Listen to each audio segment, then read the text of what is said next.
Good evening, everyone.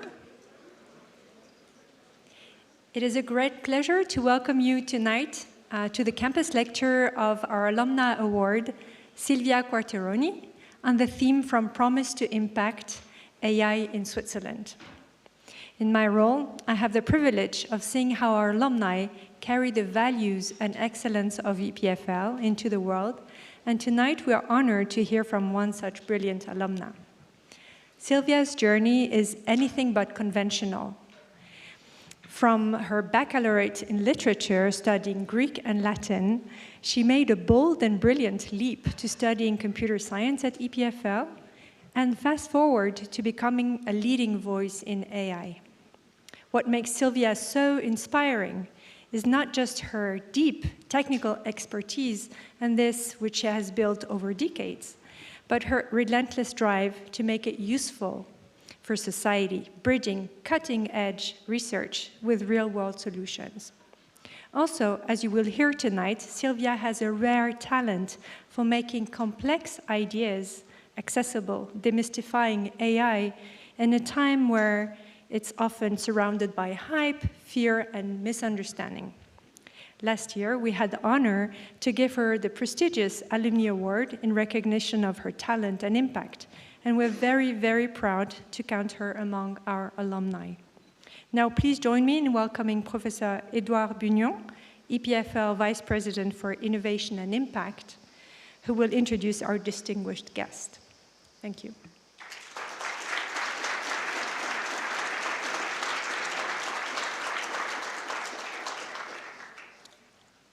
Thank you, Leïla.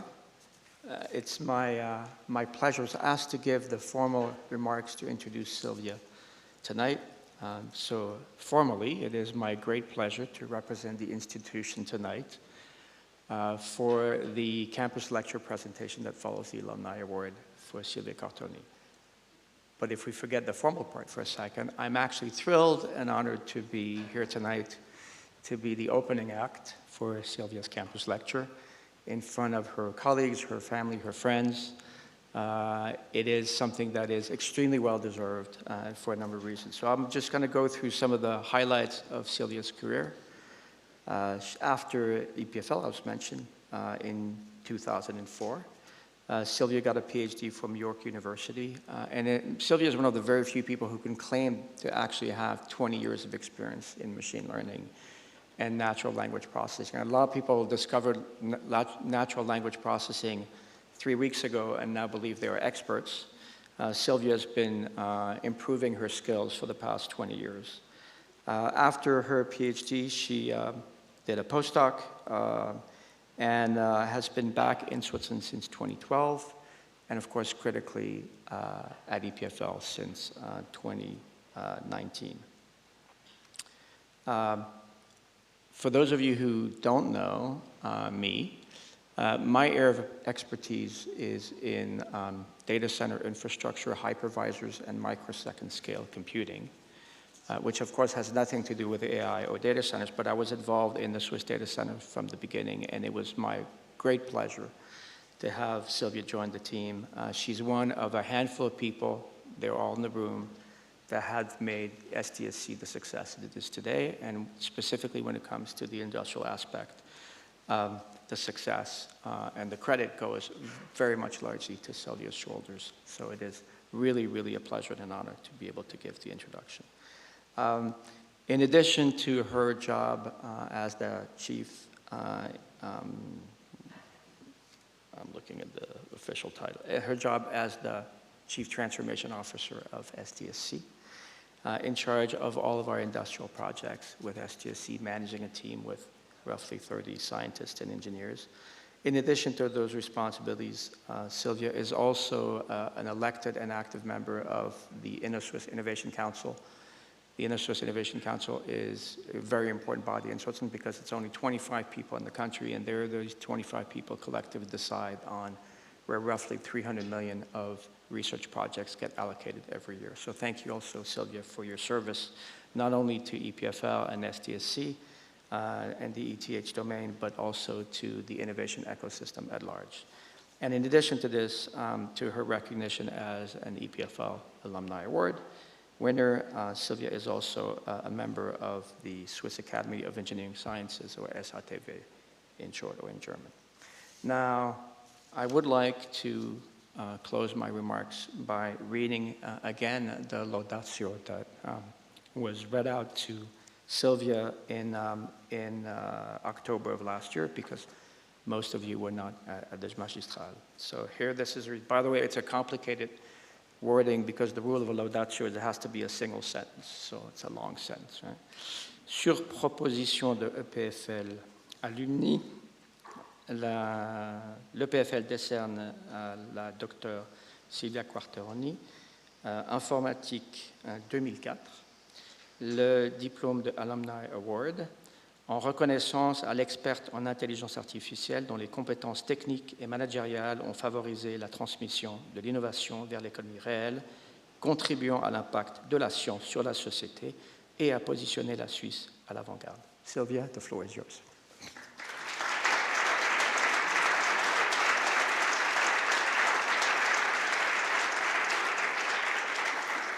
Thank you so much for this really nice introduction. I hope I live up to your expectations.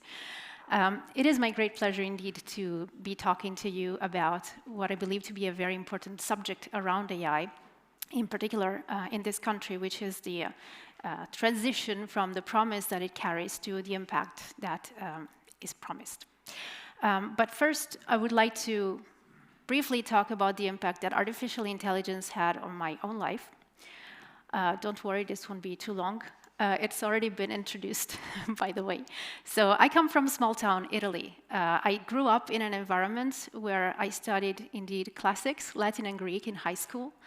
I had no notion of programming or most of the STEM disciplines. I was really attracted to literature and linguistics. And by the end of my studies, which was towards the end of the 90s, I grew increasingly attracted to the idea of understanding how search engines worked. For me, this was a magical realm where I could issue a natural language, human language query and get something relevant in return, and I really didn't understand how this worked.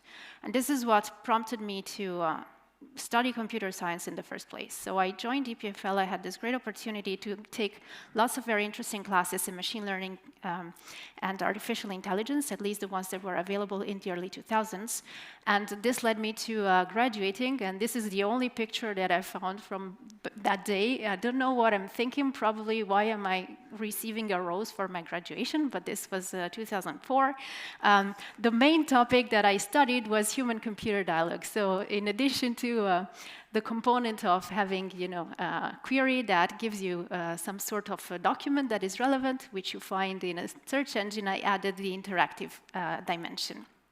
And I was still quite curious about the topic, so I pursued indeed with a PhD in computer science, and this is a photo that's even funnier than the previous one about my graduation. My thesis was on personalized interactive question answering systems. So back in 2007, I indeed was researching chatbots as a way to have an interaction with a human being to provide a relevant response. So artificial intelligence underpinned my research career, and after that, I'm just going to cut a bit short. I was there and back again. I went to academia. I was indeed researching topics such as natural language interfaces to databases and spoken language understanding. Then I decided indeed to join a company, ELKA, here in Switzerland, where I was a technical lead and machine learning expert. And finally, I decided to start my adventure with the SDSC, which of course is academia, but it's very much applied, and this is what I particularly enjoy about SDSC. And then came, of course, InnoSwiss and SATV, which has been already introduced. So why I care about this topic and why I think other people should care, first of all, as a professional, as a member of this great team that we are, we have a mission. Our mission is to support not just the academic community, but also industry, public sector, non-government organizations in the adoption of data science, in a data science journey that doesn't necessarily involve artificial intelligence applications as the first thing. It involves collecting data, making sense of the data that can help us take decisions based on that data, have a data-driven approach to problem solving. We do this in a variety of domains, and I will present some examples from this. So as a professional, this is my main motivation. I deal, of course, with applications of AI in Switzerland on a regular basis. But also, as an individual, I care about artificial intelligence for a series of reasons. These are my kids, and my daughter's dream is to become an engineer. I hope I had some influence in her about that. And this is her posing next to her machine à bonbons, which miraculously generates candy for her brother, who is also very happy. So kids, in my opinion, should be exposed to the opportunities of artificial intelligence starting from primary school age. And I think that this is particularly true for young children, and it keeps being true for all age ranges, and it keeps being true for individuals of any digital skill and any, let's say, aspect of society. Well, it turns out that artificial intelligence is having yet another hype moment these days. And what do I mean by that? If you look on the internet, you will find a variety of images, a bit like this one, where essentially you have this sort of bumpy curve that describes the process and the progression of AI over the years. And in this curve, what you usually have is, sometime around the 1950s, you have the birth of AI, which generates, of course, a surge of expectation regarding what AI is and what it could bring. But then this doesn't really translate into some actionable application, and therefore the curiosity and the interest dies out, and this leads to what is called, in very fashionable terms, an AI winter. Some people believe that the first AI winter was around the 80s because essentially the hype around AI did not meet delivery of objectives. Then we had a surge of new hopes, thanks to the introduction of expert systems, for example, a technology that allows you to solve a certain number of problems as a human expert would, the applications of machine learning, and then again, another winter. And here we seem to be on an explosive growth curve, although many people are already questioning whether this hype is actually real or not. And to put things into perspective in a slightly more, let's say, technical way, I really like to show this slide, and I show it in each and every presentation of mine, so you've probably already seen it, for that matter. I like to say that artificial intelligence is a discipline that is 75-year-old, and it's 75 years of discovery that characterizes it. What we had in the 50s was indeed an early stage excitement that was sparked by the promise that we would have machines that could simulate some aspect of human intelligence, using through feeling, reasoning, or some kind of behavior. And this was a very powerful promise. However, it did not deliver so well because essentially there was no computational infrastructure to deliver on that promise, and there was also perhaps not a sufficient amount of representative data for the kinds of problems and objectives that that promise needed to deliver for. The second hype came from machine learning, which is a set of techniques that allow machines to learn from data, from examples, without being explicitly programmed to do so. And machine learning is essentially the tool that or set of tools in a way that allows us to achieve artificial intelligence in a concrete setting. Machine learning was responsible for the first spam filters that we had in the 90s, or sentiment analysis applications that allowed us to classify tweets according to their subjectivity. And then these days we are confronted with another evolution of machine learning, which is called deep learning. And this emerged around the 2005, 2010, if you like. It's a further subset of machine learning techniques which relies on learning architectures, a learning paradigm called deep neural networks. It's nothing particularly complex, but what it has, what it brings is the possibility to somehow address arbitrarily complex problems, so arbitrarily complex functions to distinguish, for example, between certain categories of objects and others, thanks to the fact that its learning process allows it to almost never plateau, never stagnate. So you can feed more and more data into a learning system that will keep learning up to a certain extent, of course, and through that learning process, and thanks to sufficient computing power, will deliver on certain objectives. And it turns out that most of the hype that we are living today in this latest surge of expectation is actually determined by yet another subset of deep learning. You will certainly have heard of generative AI applications such as ChatGPT or DALL-E or Midjourney, which has sparked great amount of attention in, I would say, the general public. Now, as mentioned, this comes with huge expectations. Why that is difficult to characterize, but my idea is that since an application like ChatGPT was released, people were directly confronted with an interface to an artificial intelligence that was not filtered in a way as many other already existing artificial intelligence applications were. To be more precise, we had AI systems powering up search engines since, for example, 2017 in the case of Google, the transformers. People, however, were not having conversations with Google the same way that they have conversations with ChatGPT. People were issuing a query. The results of that query would be ranked according to their relevance using the same kind of learning approach that powers ChatGPT, but people just saw a list of results, and so they did not observe the disruption directly. In a much similar way, in e-commerce applications that we have been having since the early 2000s in a systematic way, we have the same kinds of learning mechanisms that power up AI systems like ChatGPT, providing us recommendations, personalizing the results and the recommended products that we have. So this is one of the examples where AI was directly influencing our preferences and our choices, but we probably didn't realize it. Well, I could go on for a while, but essentially, I hope that most of you appreciate the fact that one thing is the AI technology itself, and one thing is the perception that people have around it. And this perception of ease of use as a user that could ask an arbitrary question to ChatGPT and get relevant responses sparked huge expectations for AI to deliver in many other fields that were not of a personal level. First and foremost, for example, medicine. Medicine carries the promise to give us personalized treatments that meet our individual needs thanks to the analysis of our patient data, which can be textual, which can be genomic, which can be of image form. Large models, not necessarily language models, but foundation models that come from generative AI are useful in this perspective.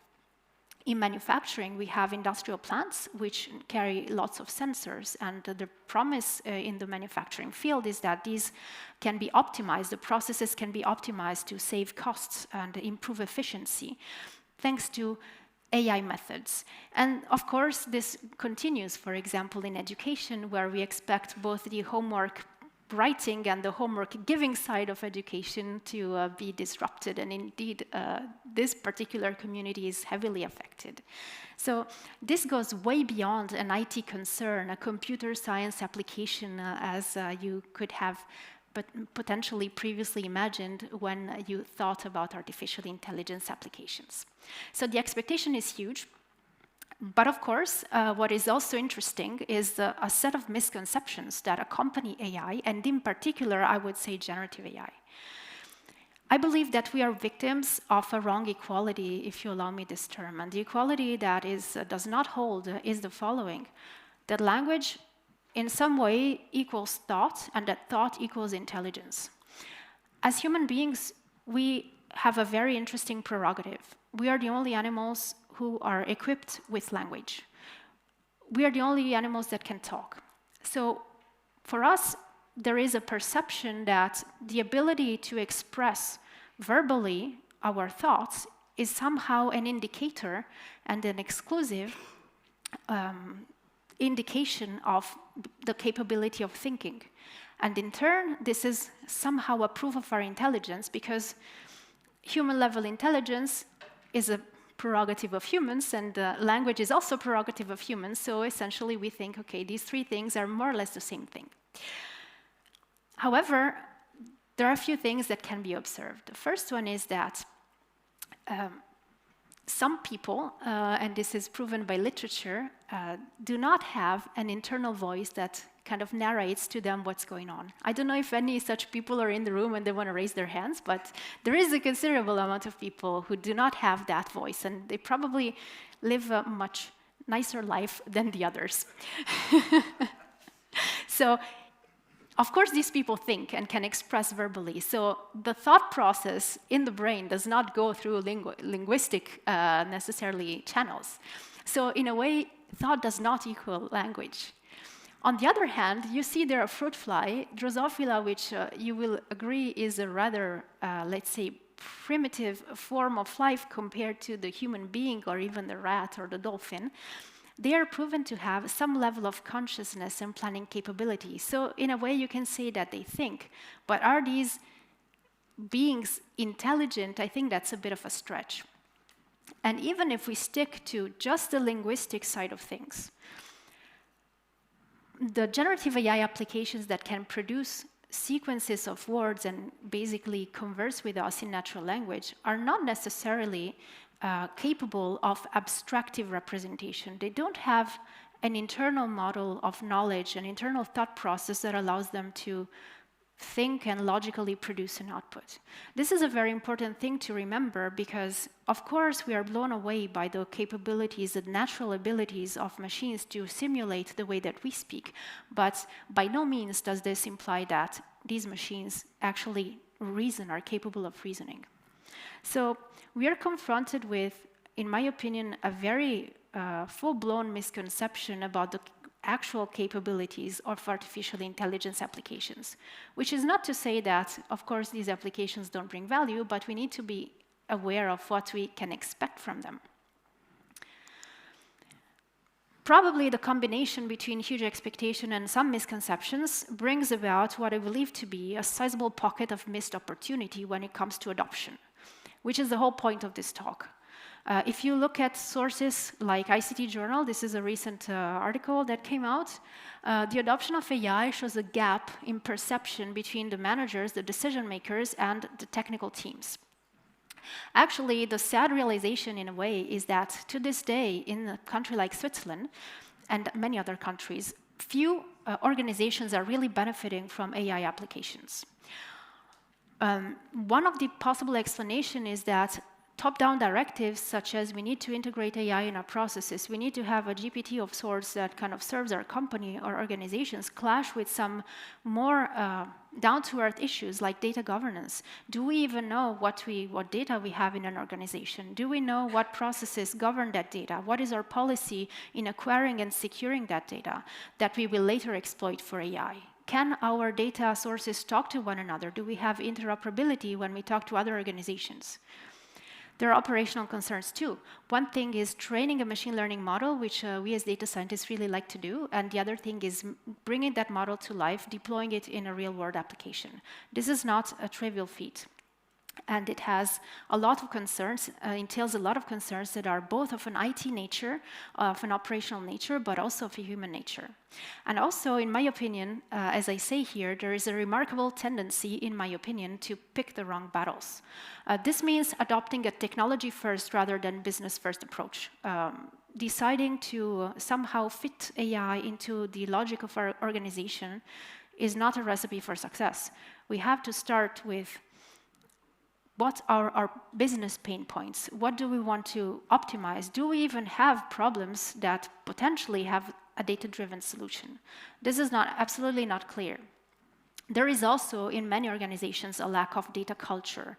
Data culture means trying to figure out what you can do with your data, knowing the kind of data that you have and the kind of requirements that the data has if you want to process it and draw value from it. And finally, and I think this is the king of all problems, scratching the surface for fear of disrupting human rituals or processes. Of course, getting to learn about a technology that is so complicated, it's called deep learning, is not simple. Appreciating its complexities, explaining that complexity, and figuring out how to, in a way, make it so that a model of the world that is represented by such a technology makes it to an impact, changes the way that, for example, we devise business processes, changes the way that we talk to our customers, changes the way that we manage our internal documents, well, that's a big leap of faith. So there is a lot of fear of touching those very precious characteristics of our organizations, which results in just trying things out, but not necessarily adopting them. A case in point, just so I bring you to the trough of pessimism. Last year, ETH Zurich and Swissmem, which is one of the big organizations that groups together Swiss machining SMEs and other bigger companies like, for example, Bühler, released a report called State of AI in Swiss Tech Industry. The report essentially said that in the vast majority of cases, so the cases were basically drawn from interviews with about 150 C-levels in these organizations. In the vast majority of cases, the adoption of artificial intelligence was not delivering above or even equally to the expectations. If you look at this study, which is extremely interesting, and I'm not going to present a lot about it here, but I really encourage you to check it out.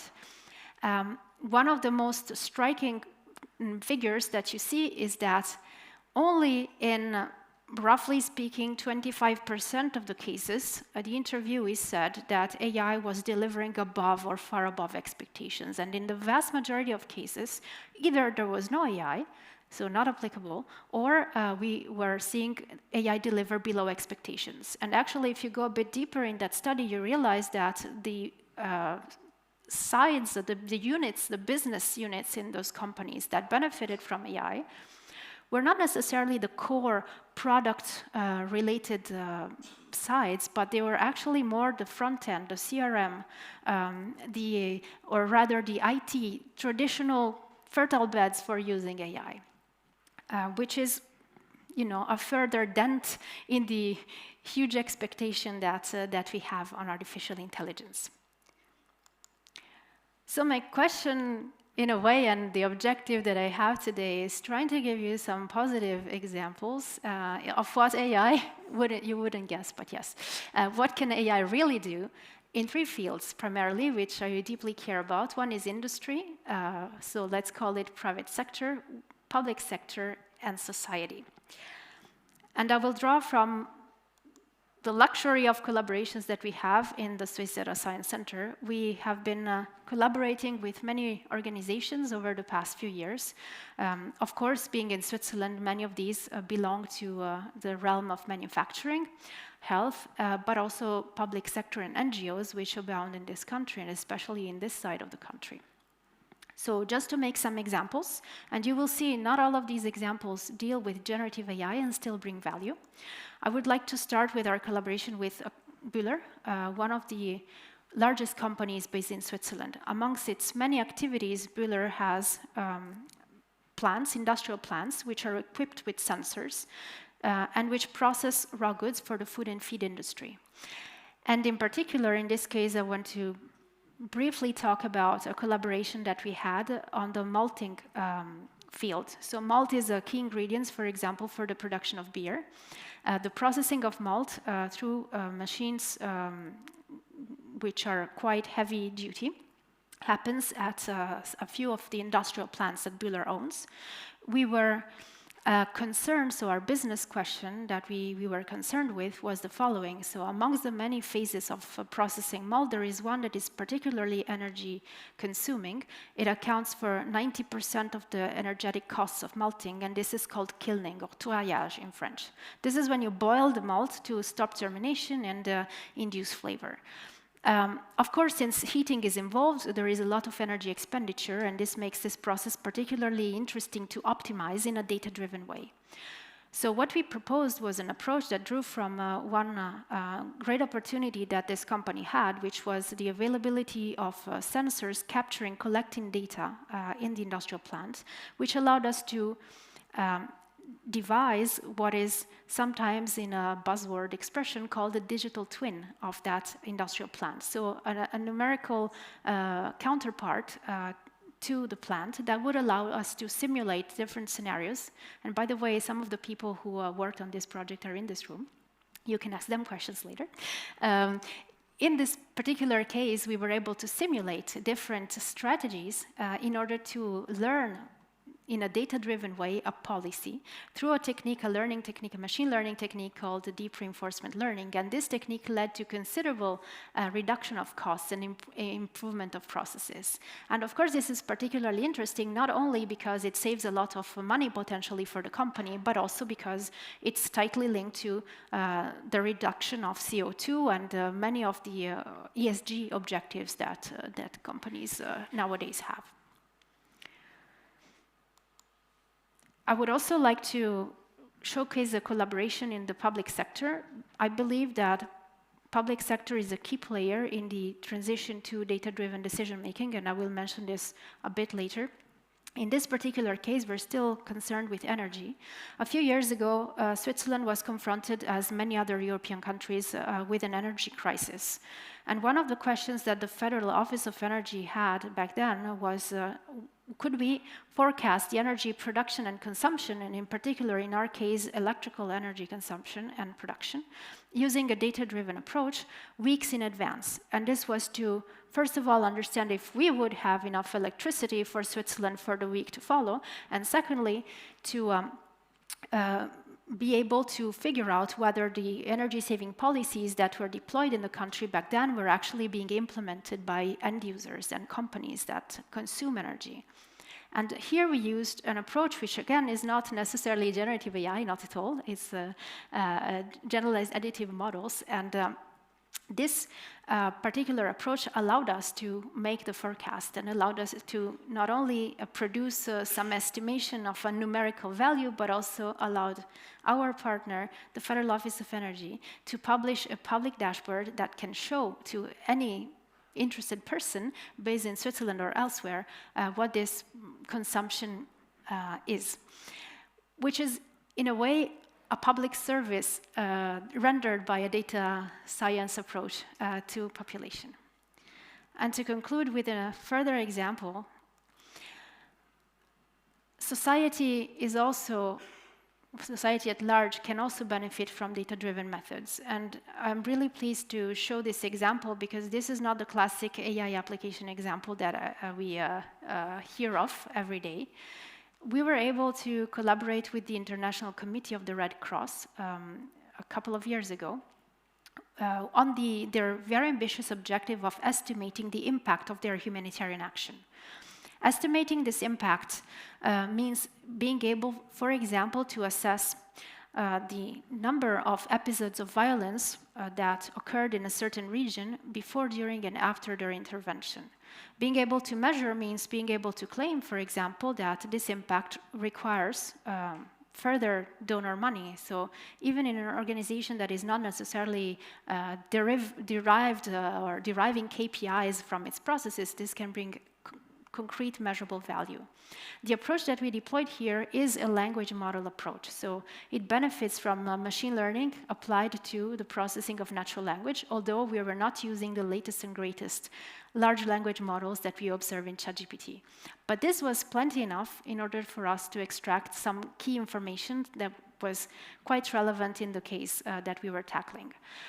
We could successfully extract from text mentions of violent events, which actually had an almost perfect alignment with the work of human expert annotators, meaning that we could scale the capabilities of human experts in a considerable way. And we were also able to not just extract and classify episodes of violence based on, for example, their intensity, because of course theft of cattle is different from murder, but we could also identify the players, the actors and the targets involved. So we could tell stories such as military injured civilians, which is very powerful if you want to automatically pre-fill some reports that can be directly used in a quick deploy situation, such as some situations that the ICRC has. So what I would like to conclude with is the following. Yes, we have some concrete examples of artificial intelligence applications giving direct benefits in different fields. There are certainly many more that can be imagined. what I would like to convey as a message is that artificial intelligence can only deliver on its promise if all the relevant stakeholders are involved. And what do I mean by this? I think there are 4 main stakeholders that are involved in this whole process, and they have crucial roles. And I will conclude this lecture by mentioning what I believe to be these crucial roles. Academia is the first one. I really believe that not just at the federal level, such as EPFL and ETH, but also at the cantonal and higher education level, institutions play a vital role in a series of fields. The first one is, of course, technology transfer. Encouraging and proactively seeking industrial partnerships is very important to ensure an economic and societal impact. Research is great, but applied research is, in my opinion, better if we want to leverage artificial intelligence in a meaningful way for society. This is kind of linked to the second objective that I believe academia should have, and actually I already observe it in many initiatives that are taking place at the federal level, for example, and this is talent and know-how retention. We have an extremely high-quality education system, at least when it comes to higher-level education, and we have ambitious research plans, and we need to make sure that these retain excellent people who will conceive the next generative AI approaches. We already know, and researchers know, that generative AI is not, in the way that it is currently, let's say, conceived, is not sufficient to meet some long-term goals. Many experts, like, for example, Yann LeCun at Meta, are convinced that the current approaches to, for example, large language models are not sufficient in order to have enough abstractive capabilities to equip machines with the ability to solve complex problems. So it is clear that we will need to progress in this direction, and it is also clear that education is a key role, and research happening in our educational institutions has a key role in that. And this is why bold initiatives such as the Swiss AI initiative that joins EPFL and ETH and leverages the amazing computing power that we have at the CSCS Computing Center in Lugano is a nice example of this, an example of our capability to join forces and train internally our workforce to solve the great problems of AI of today and tomorrow. And finally, I strongly believe in AI literacy for the entire society, which starts maybe even in a pre-primary school, in making sure that we have a pipeline of talent that is interested in artificial intelligence from a very young age, all the way to executive education, which is the one that's particularly precious because decision makers need to have the elements to decide which battles to fight with a limited amount of budget. So this is academia. How about innovation? In Switzerland, and as Ed mentioned, we have a unique funding instrument for scientific innovation called InnoSwiss, and there are, of course, other agencies for innovation. I will talk about the one I know most. InnoSwiss has 5 thematic units: ICT engineering, life sciences, social sciences and business management, and energy and environment. And we are able to really encourage companies, particularly SMEs, in industrializing innovation. This has a very industrial flavor, and it focuses on a segment of the productivity of Switzerland, which is the SME, which is actually the majority of companies in this country. It is a key instrument to finance projects that are ambitious, intense, such as 2 that we had the pleasure of collaborating on. One is called an AI-based biomanufacturing system for augmented cell and gene therapy. So we're talking about cell therapies, personalized medicine, and this was with Tigen in Lausanne. And the personal care ingredient recommender system with a sustainability twist with Covallo and La Prairie in Zurich. We also have flagship initiatives within InnoSwiss. Flagship initiatives are aimed at collecting large consortia of academic and industrial players around the big topics that society has. The current one being, for example, AI and human health. We also should mention that public administration has a very crucial role in the digital transformation of society. This can be through various channels. One is, for example, their own adoption of data-driven methods to generate insights and inform policymaking, such as the example I was mentioning earlier with the Federal Office of Energy, but also the transformation of public administration processes in a data-driven way to better serve inhabitants of Switzerland, their users. The second part, which is not necessarily an AI concern, is quite simply the promotion of open data and the FAIR principle. FAIR principles say that data should be findable, accessible, interoperable, and reusable. Encouraging a data culture and mindset, facilitating the release of public data sets, as Swisstopo, for example, does with geodata, is a key instrument in order to fuel research and applications that are data-driven. And finally, and more generally, and perhaps at some higher spheres, regulation in an appropriate way is also a very important aspect of what public administration can do. As I was mentioning earlier, the actual adoption of AI in industry, in the public sector, is still quite limited. We are still in the very early stages of adoption, which means that an excess of regulation can act as a killer to the real opportunities that these technologies have. So we need to make sure that our regulators at a political level do not exceed and in this way hinder the competitiveness of Swiss economy due to perhaps an incorrect understanding of the implications of AI applications. They should support policies and actions also that take into account the specificities of Swiss values and culture, meaning that, for example, in a legal context or in a medical context, the way that we perform tasks of a juridical nature or of a clinical nature could differ from other countries, and these specificities should be taken into account. Finally, as individuals, and this is probably the most important slide, I believe that individuals should first and foremost learn, acquire information regarding a technology that is obviously not very clear to understand and appreciate. However, this technology impacts all kinds of not only jobs and career paths, but also individual users and consumers of services and of products. It is very important, therefore, to be aware of these technologies' presence and limitations and also opportunities. The second part, which I call speak, is the following. AI presents us with a set of tools. Drawing value out of these tools can only happen if certain objectives are imagined for these tools. And imagining what to do with a tool like that requires a concrete need. And coming up with these needs and speaking up about those needs is going to drive the evolution of artificial intelligence applications. It's very important, therefore, that not just the specialists imagine what could be possibly done, but also people who have actual problems and actual objectives and that are not necessarily technical. And finally, the last part, and probably the most important one, is the practicing of critical thinking. Of course, the inner workings of AI systems are hard to explain, and even scientists that work on those systems have trouble sometimes explaining them.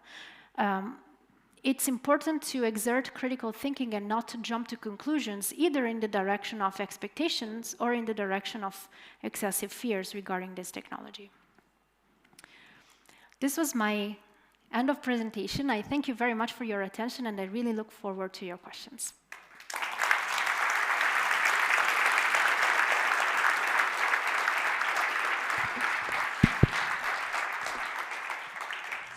Thank you, Silvia. I'm going to invite you to join me on stage. I'm probably going to, I'll start with a first set of questions, at least a first question, and then the sooner you raise your hand, in fact, the sooner you walk to the microphone, then the sooner I get to stop asking questions. So I encourage you to stand up and get your ticket in line to ask a question. So let's take a seat. So in science, we have the positive results and also the negative results. And by the way, just for the record, right, none of this is planted, right? So the negative results is sometimes where you do some activity, some research, and in fact, the scientific evaluation and the scientific conclusion is that it didn't work the way we thought it would work. The hypothesis was not verified by the scientific evaluation. I always ask people, you know, the examples of their negative results, because sometimes they're, in fact, as interesting as the positive results. Yeah, that's, I mean, if I understand correctly, what you're asking is essentially, are there any learnings that can be drawn from also the negative experiences? And in my field of research, natural language processing is full of these examples. I mean, I don't put them in my slides usually, but I have lived through quite a number of failures. And I think one of the traditional failures of natural language processing is to integrate an excessive amount of structured information, linguistic information into the algorithms and not measuring an actual benefit from this, which is quite a sad realization because somehow it makes us think that a brute force approach, just feeding more data and using frequencies, solves many problems. And I mean, in many, many applications, this was the case. Of course, this is not a very frugal use of artificial intelligence, so it raises further questions, but definitely many, let's say, experiences in both research and industrial applications just clashed with the assumptions that we had that, you know, as humans, we could somehow infuse with expertise our systems. Thank you. Still no questions? I have a bribe for the first person that asks a question. Yeah, if you can come out to the microphone. Yeah, you can just go in line. Yep. Either order. Go ahead. Hi. Thanks for the great presentation. I had a question a bit related to the slide you showed about the study, about the ones that said that it was above average expectations or below and so on. And what do you think is the bottleneck today to, I mean, of course, there's going to be places where it's not applicable, but I assume, you know, what is your perceived bottlenecks? Is it the lack of, let's say, in evangelization, knowledge, awareness of what is possible, the lack of talent, resources, people, the lack of companies providing, you know, the consulting, external capabilities to this company? Where does the bottleneck lie today for more companies to be on the meets expectations or exceeds expectations? Yeah, very good question. Obviously, it's a hard answer to give. I don't think we lack talent, and I don't think we lack consulting firms, to be honest. I think what we lack mostly is the capability to pick the right battles, as I mentioned earlier.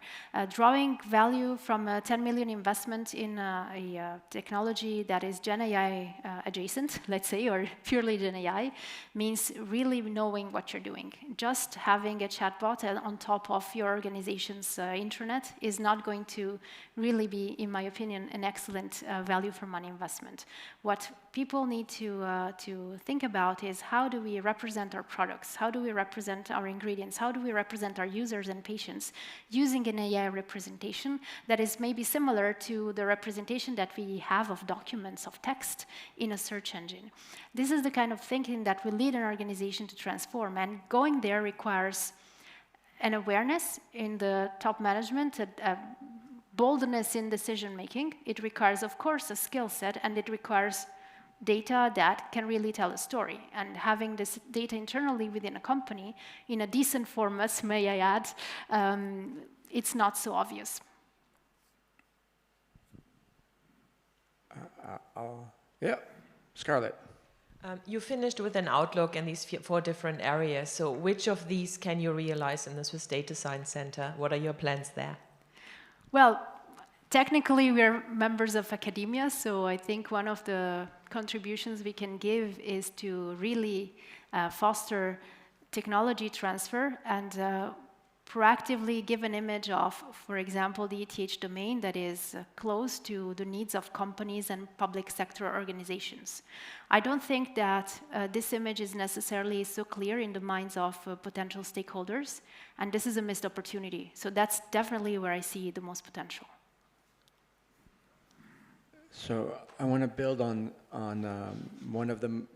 I mean, there are many, many insightful points in your presentation, but one of the most insightful points was the difference between the underlying technology and the user experience, right? The fact that the underlying technology has actually been here and with us every day for well over a decade, but nobody really knew about it until we had these conversational elements, right? It's the importance of the user experience. Now, traditionally, there was an approach that was trying to avoid having this spookiness, or what people sometimes call the uncanny valley. Absolutely, right? yes. In that we as humans we don't like to be spooked. We like to sort of have a clear separation between between what are human interactions versus what are computerized interaction. And one of the classic examples was for the longest times, cartoons didn't try to have realistic rendering of human beings because that's really spooky, right? And now we went in a matter of months, it seems, from having sort of this assumption to now having this whole notion where it's perfectly reasonable to, take you and suddenly you would be speaking fluent Portuguese or Chinese, or I mean, I know you speak many languages, but not all of them, right? But of course, I could create a video realm from this presentation in any other language, and I think by now we know that this is possible. We know that it's incredibly spooky, right? That's not that's a statement, right? And yet it is now in the wild, and it's been released in the wild despite the spookiness of it. I'm just trying to get a sense of how you perceive this, and in a way the people who control platforms make decisions on how the technology is used. Yeah, that's a very good point. I think it was a very bold move to release a technology that other organizations, massive ones like Meta and Google, are keeping in a way much more discreet in the wild. And it was a precise commercial maneuver in order to be first on the market. And it came with a lot of risks, and it came with disruption. It came with the panic of users. And therefore, there was definitely a commercial incentive in doing so. I'm not necessarily saying that this is a bad thing that happened, but it goes against some, let's say, research principles that you've just evoked. I am not entirely sure that a comprehensive user experience study was created and or conducted, and if it were conducted, I'm not really sure whether this was actually strongly taken into account before releasing an interface. But what I can tell, though, is that when ChatGPT was released, it didn't come with an anthropomorphic icon. It just came with that sort of spinning whirlwind icon that we all came to know. So some choices were made in the dehumanization of AI, but the linguistic capabilities were so human that people just freaked out. Because it is spooky. Yes. Thank you so much for the presentation. So I work with teachers in understanding AI and how do you use it in a classroom.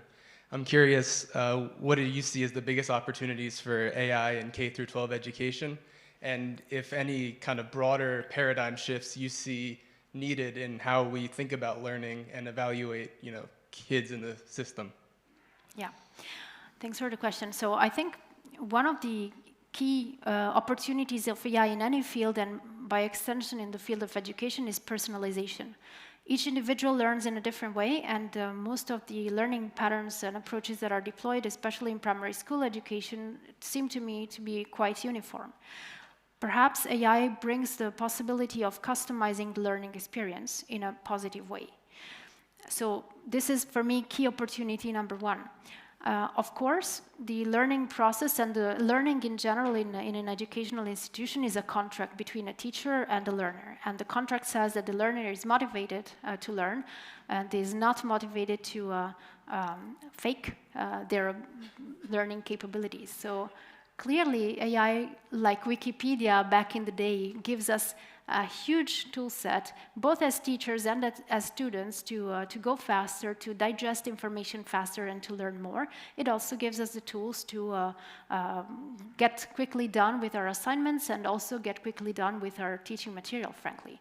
So the contract needs to hold, and that's a very human process that needs to be enforced, regardless of the actual technology that we have at our disposal.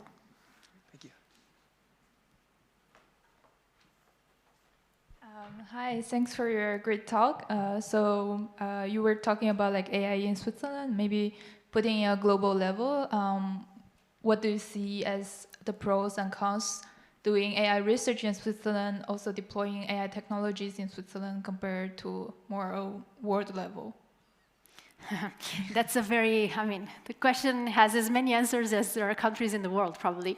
I think Switzerland is a great place to not only be a student because of the very high quality of our higher education, but also to look for a job that is inherent to technology, because it's constantly ranked as the most innovative country in the world.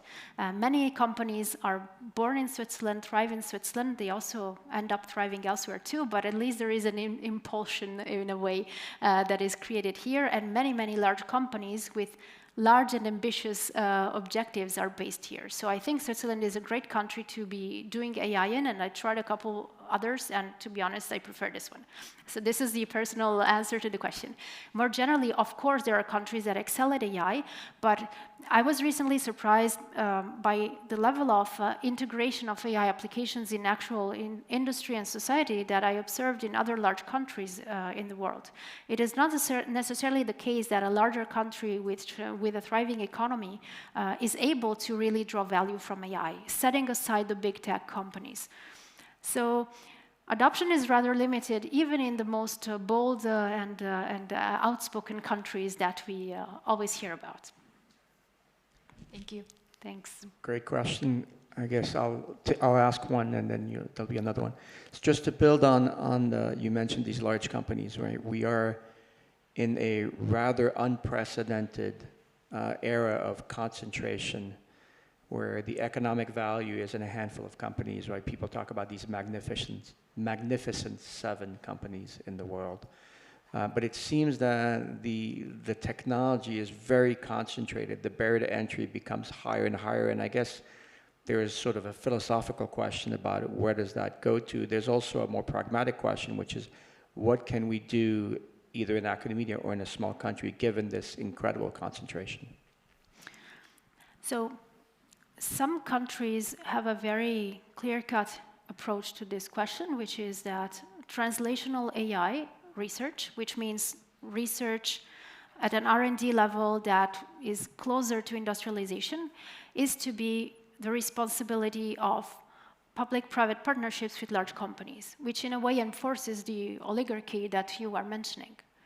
In other kinds of, let's say, countries and democracies, there is a bit of a softer approach. And of course, a country like Switzerland, with all of its SMEs, is very well positioned to say that the needs and the application business questions for AI can happen at a smaller scale and are encouraged by the government itself.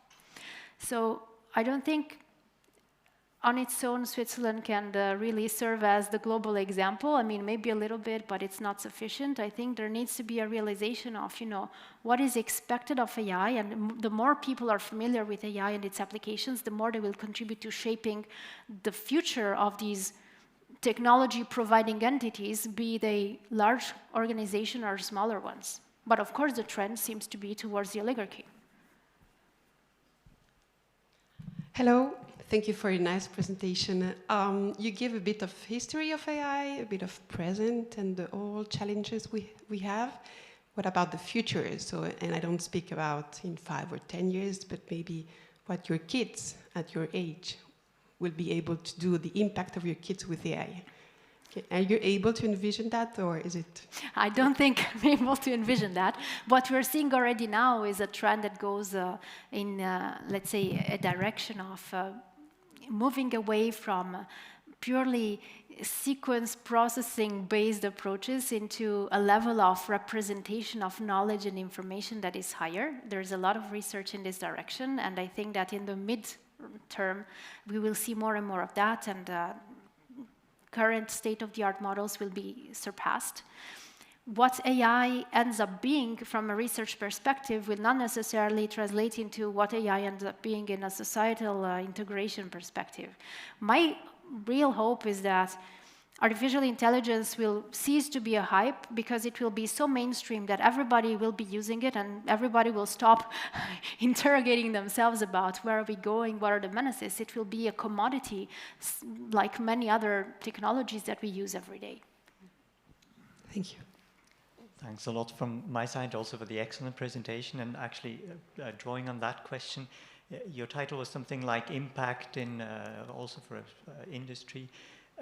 Based on the data, where, if you have this famous crystal ball, where would you say would be the next developments or the biggest developments, and in what domains? Because we heard in, I think it was in the web, now basically the way we collect data, health data in Switzerland will never be, will never allow us to find anything new, as it's very protected. So where and in what domain do you see the big applications for industry, other things? Thank you. Well, there is a big push in personalized medicine. For sure, Switzerland is not the best country when it comes to interoperability of data because we have 26 different systems, and this is a real challenge. But there is a very strong will to address that challenge, both from a top-down administrative level and from a bottom-up level. Hence, so many initiatives, including the InnoSwiss flagship about AI and human health. So I think that this is the one topic that is worth exploring in any which country in the world, and with any means possible, at the scale of the startup in life sciences, at the scale of the big pharma, which will make a lot of money out of it, at the scale of the government, because the cost, even if we look in purely economic perspectives, the cost of human health is so high when the health is not there, that it makes perfect sense from a government's perspective and from a company's perspective to optimize that cost. So I think that is actually the first direction where AI is expected to bring value in a very short amount of time. And the second direction will be potentially the energy and climate direction. For many reasons, the awareness of climate change and the need for better climate models to explain what happens in the world are much more appreciated. And there is a lot of potential application that goes beyond just being able to predict the weather in the coming days or to predict whether we will meet certain CO2 reduction goals. There are needs in agriculture, in the sourcing of food, and there are needs in many other types of industries that kind of require more fine-grained models in order to represent how climate evolves and how the weather evolves if we stay on the short term. And energy is kind of very related to that. We have a lot of interest for cost optimization when it comes to energy, a search for different sources of energy as well, which occur in a data-driven fashion. So I would bet on those two. Thanks. Please. Thank you for your presentation. I have one question. From ChatGPT, we start to hear about AI. We did not hear from research community. So for me, it seems like research has failed somehow, and private companies were dictating today what we have to use. So what is the future? You are promoting that company use AI. Will they use the AI from the big tech and then be completely tied to them, or what is your perspective? So first of all, I do believe that indeed, despite what researchers think, researchers are not very good at communicating novelty, and they're not very good at communicating novelty at an accessible level, which is certainly the reason why companies which have other objectives than just demystifying innovation made it more quickly than the research community. Of course, the research community is for free. It's not directed by KPIs as companies are, and it's not directed at return on investments like companies are. So I think the answer to your question really depends on the maturity that certain stakeholders, again, will have regarding the problem.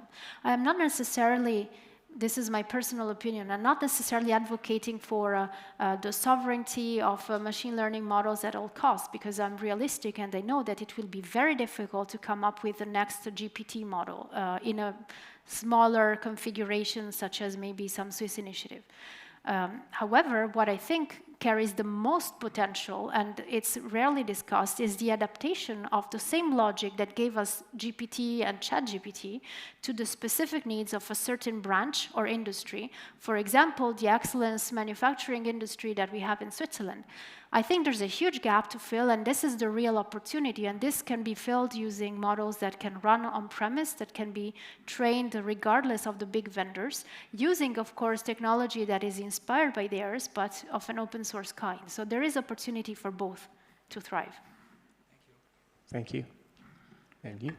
Thanks a lot, first of all, Silvia, for your great presentation, and for the EPFL alumni community to allow us really to have access to those very valuable knowledge. And for me, I have two questions, I would say, but the first one is, do you see that, for example, ChatGPT and Midjourney could work together in that sense and combine their forces to maybe take the AI to the next level? Maybe this is already something existing. And also, do you see any field that AI cannot go or should not go? Yep. Thank you. Thanks. So the first answer is easy. The second answer is hard. Okay, maybe. I can help you. Yeah, please help. So luckily, yes, the merging of different kinds of generative AI capabilities is already happening. And this means that we can, for example, ask ChatGPT to generate a video, and we can mix and match what we call modalities, or maybe we can call them channels, in a coherent way. And this is because the learning, the machine learning approaches that are behind these somehow have learned from data to associate in the same area of the internal brain of these machines, images and the corresponding text and the corresponding audio and similar. So this is already the case, and this is, by the way, one of the great opportunities for applications in personalized medicine, which are very multimodal to make progress. Regarding the second, I'd be very curious about your answer. Well, I'm just gonna repeat what I actually, or relay what I learned yesterday. I was at an event in Bern and for the Swiss Startup Days, and they invited as a keynote speaker a British general, retired general, whose speech was entirely around the new geopolitical order, which has its own issues and challenges, and the fact that AI was completely disrupting the way the generals were thinking about defense and offense and warfare of the next generation. So this is, I think, an area where there is a real set of questions to ask as to what can and should ethically be possible and done, based on the observation that whether we like it or not, any information that is available will be used for military purposes if it is meaningful or applicable. And I think that's I think it's going to somehow at some point provide perhaps somewhat of a controlling element in the development of those technologies. Thank you. Thank you for our explanation. And I ask you a question, but I should maybe ask it to ChatGPT. By all means. Yeah. In what way do the scientific method and the artificial intelligence differ in their approach to understanding the world? Okay, so let's say artificial intelligence is the foremost scientific application. It's probably not the most noble one. What do I mean by that? I mean that in general, in the hard sciences, you have some hypothesis that you want to validate, and you have some level of representation of the world that you're describing, which is in a way very structured. You have the physics law that determine the way that, for example, some engines function in order to combust and process. In artificial intelligence applications, we tend to favor frequentist brute force approaches, where we essentially throw a bunch of data at the problem and we cross fingers that something meaningful is going to come out of there. This is changing, so the paradigm is shifting toward a combination of these two. For example, physics-informed machine learning is an expression that we have been, consuming for the last 10 years or so. It is not always simple to combine these two worlds. It requires actually cultures that usually clash a bit to actually work together.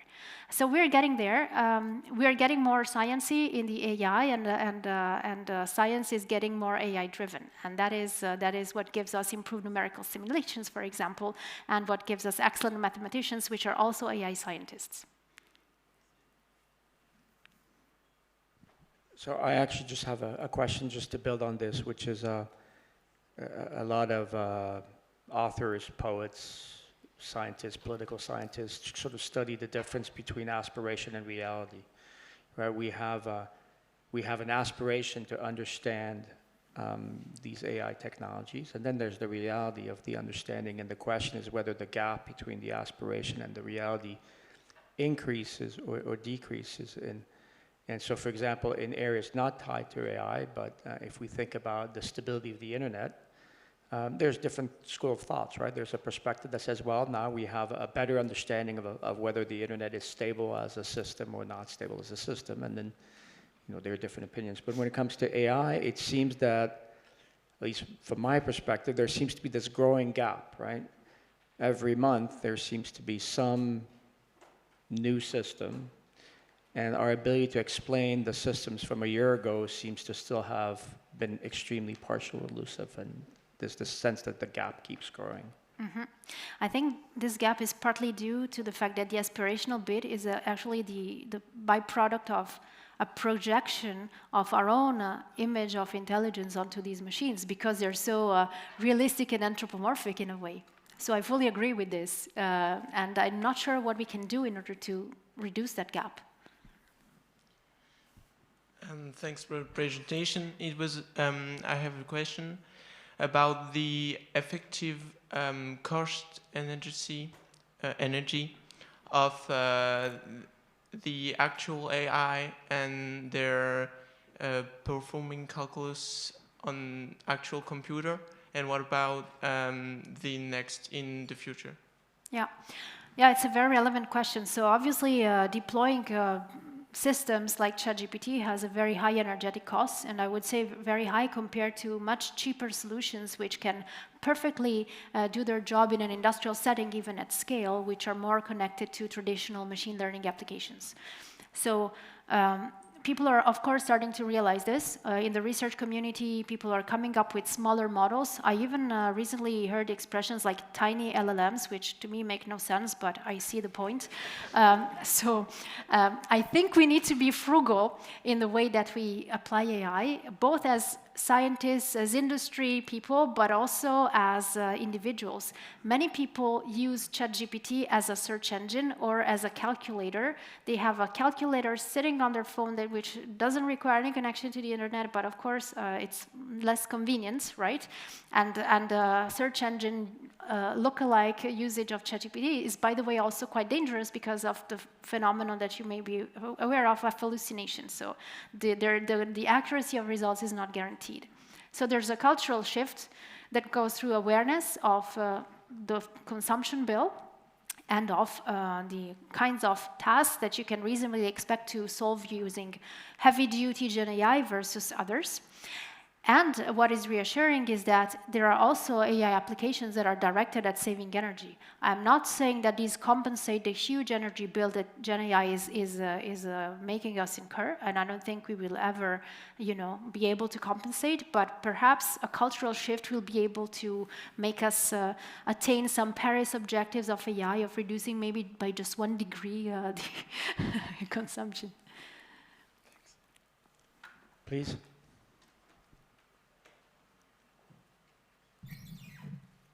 Sure, I can't grab the microphone. Sorry. Thank you. I'm not high enough. Thanks for your talk. My colleague just robbed me the question, so I have to think another one.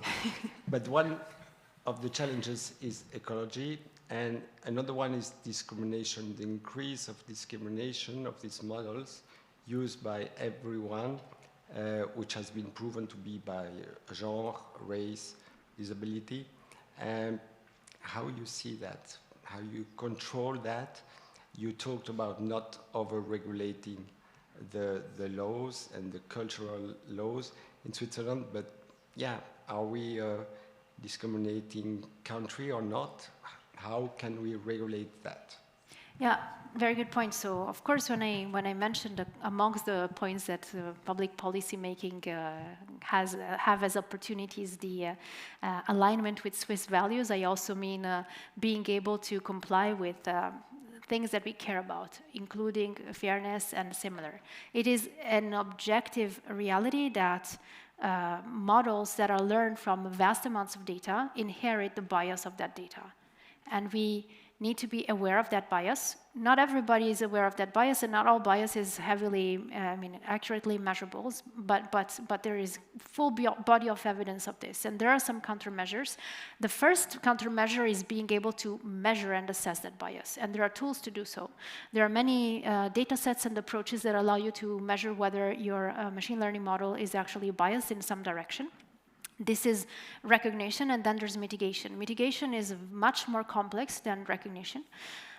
It goes through changing, having an influence on the data, and it goes through, for example, so this is like at the entrance of the training of the model part, and then there is at the exit, the end user application does not necessarily need to reproduce the bias. If it's able to detect a bias, it can filter. But of course, all these tools are quite problematic to use because they need to align with the values, and values are individual. They are rarely collective. Defining a collective value that works for the company or organization is not necessarily the same as defining the value that works for the entirety of Switzerland. So it's a new world, and I don't think that we have dedicated enough attention to this particular problem. Thank you, Silvia, for the very insightful presentation. As we think about applied research and the way that actually research is diffused into the economy, if you think of from the economic perspective of a company, one of the critical aspects to consider is how to protect intellectual property. So as we ingest all this amount of public information, this large language model, whatever model, we are now probably use everything that's available. We're now tackling the private data or maybe some other sources of information. But how can actually AI help us protect from deep fakes, from misinformation at the society level, if for companies that maybe the intellectual property they've been work so hard to develop? I don't think AI as the tool can be responsible or made responsible to protect. And for sure, many tools that are AI-based that aim at identifying synthetic data, let's say non-human generated data, regardless of its veracity, whether it's true or false, these tools have failed miserably in recent times. It is just impossible to keep up. What needs to be worked upon is the human processes. When I talk about data culture, I also mean being capable of distinguishing between internal confidential and strictly confidential versus public information that is fed into a machine, the actual strategic value of feeding a certain confidentiality level information into a machine versus the value that versus the outcome that that machine will generate. It is true that most big tech vendors have explicit policies which give some guarantees. Of course, if you trust those policies, which is part of the small print and the terms and conditions of these companies. But we know that they have flaws. So the problem is only half decidable. Thank you, Silvia. So if you don't mind standing, I just want to thank you again for this wonderful lecture. It was fascinating, both the lecture and the Q&A. Congratulate you one more time for the Alumni Award. And I have good news and good news. The good news is that for those of you who had a question, there's at least one person, but were unable to ask the question to the live audience. There'll be plenty of opportunities to ask questions to Silvia. And the other good news is I encourage you and I will warmly welcome you to join us for the apéro offered by EPFL alumni just across the wall. Thank you very much. Thank you.